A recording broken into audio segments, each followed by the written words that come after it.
Hey y'all, welcome to the Mr. Maple Show. I'm Matt. And I'm Tim, and today we've got the Everts garden walkthrough. Dan Everts, he's got an amazing garden, guys. You're going to want to see this video. Get excited. Yeah, his email is always pruning, and this guy is always pruning. There's many meticulously shaped trees in this garden, from maples to conifers. There's a labor of love in here. We traveled here back in October with the North American Maple Society. Definitely check out the North American Maple Society to join and see gardens like this with us in person. So we kind of filmed this around the crowd, so there's a lot of people walking around this garden enjoying it, and we wanted to kind of just give you a little bit of what we saw. Now, this garden is in Washington, and this was filmed in October of 2023. Dan's got many trees in containers, but he's got a gorgeous garden as well. It is the ultimate garden for collectors of Japanese maples and conifers. There's so many cool conifers and maples mixed throughout this garden.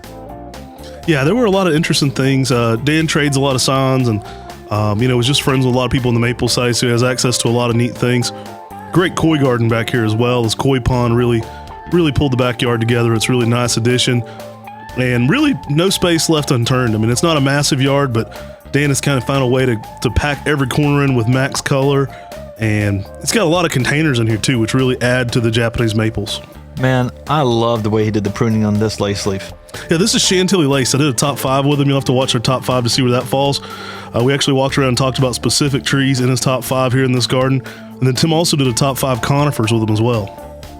I mean, everywhere we ran in this garden, it was just a lot of really fun and interesting conifers and maples. Not your common maples, not your common conifers. Just a lot of things that really added a lot of color contrast. And it was in peak fall color when we visited here. Yeah, outstanding place. Really just fun.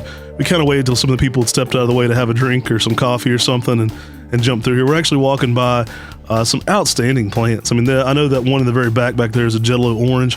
There's an incredible Shishigashira right here we're about to walk through. Some in the ground, again, some in containers to kind of add some textures around as well. And Dan is such a fun guy. He loves plants. He's so passionate about them.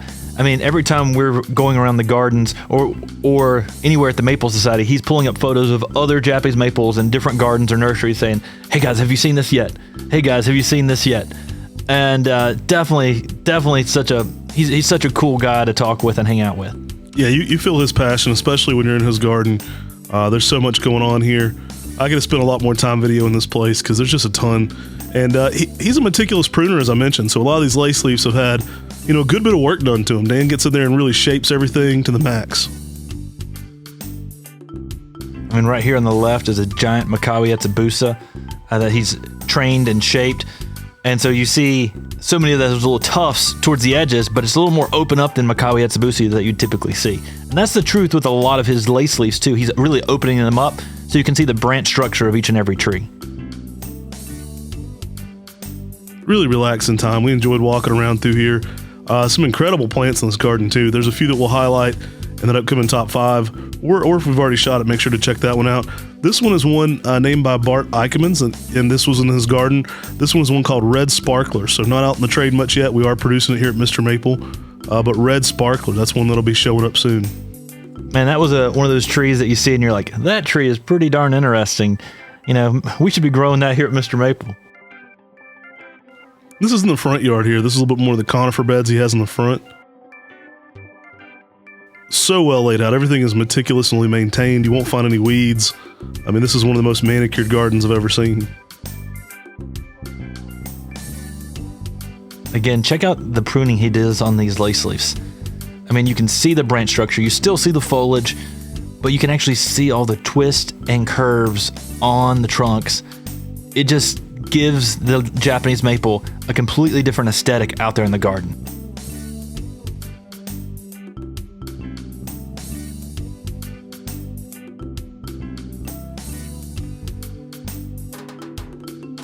I mean, here I'm focusing on that tall Philippe's golden tears, I believe, or golden teardrops up there in the center.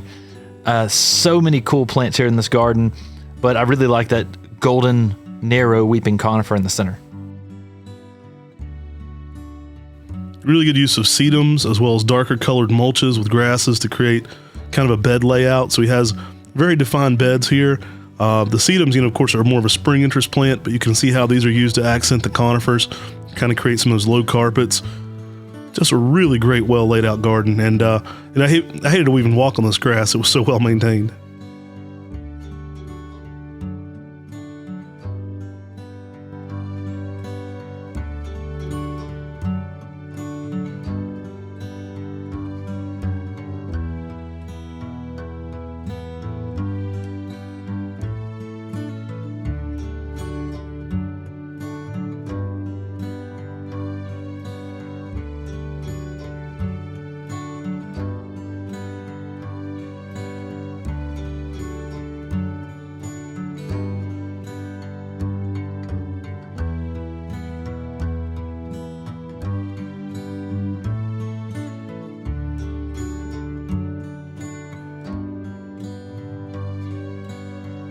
Guys, thanks for watching this one. I hope you enjoyed a little look at Dan Everett's garden. Take care God bless. and have a great day.